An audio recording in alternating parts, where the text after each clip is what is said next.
Hi, I'm Crystal and welcome to this evening's edition of E-Prime.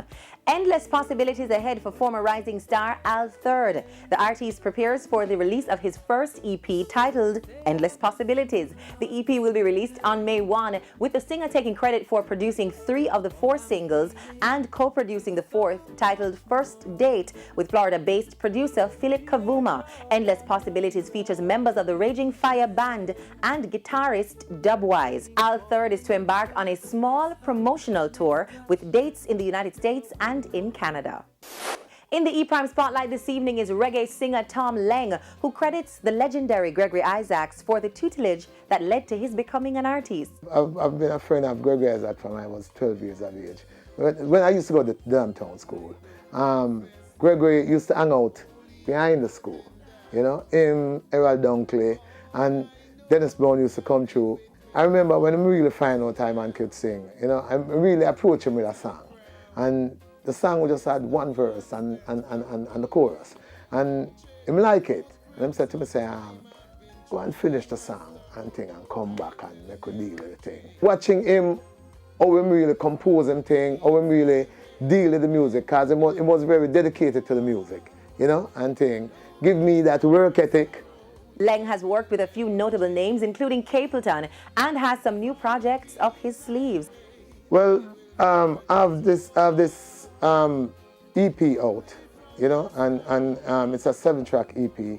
It's called Love Is Okay. That's a title track. The combination with me and Capleton, Belly of the Beast. The latest single that is being played now, and King's Highway, that's on it.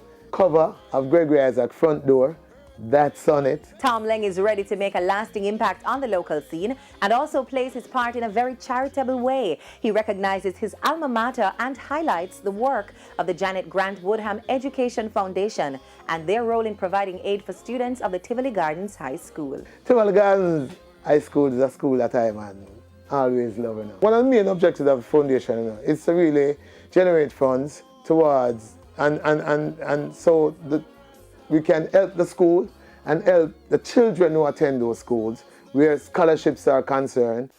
On the international scene, there are new developments as investigations into the death of pop megastar Prince continue. According to CNN, the unsealed documents that were released yesterday revealed that none of the medication found in Prince's home following his death last year were prescribed to him. Documents revealed bottles of opioid painkillers, some of which were prescribed to Prince's former drummer and longtime friend Kirk Johnson. Medication was found in several places on the Paisley Park premises, in vitamin pill bottles and in envelopes. Prince's doctor, Michael Todd Schellenberg, said he wrote an oxycodone prescription under Johnson's name for privacy purposes.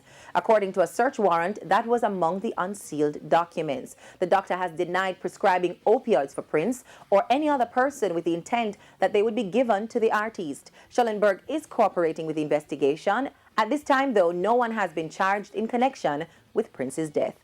And that's it for this evening's edition of E-Prime. I'm Crystal. Thanks for watching.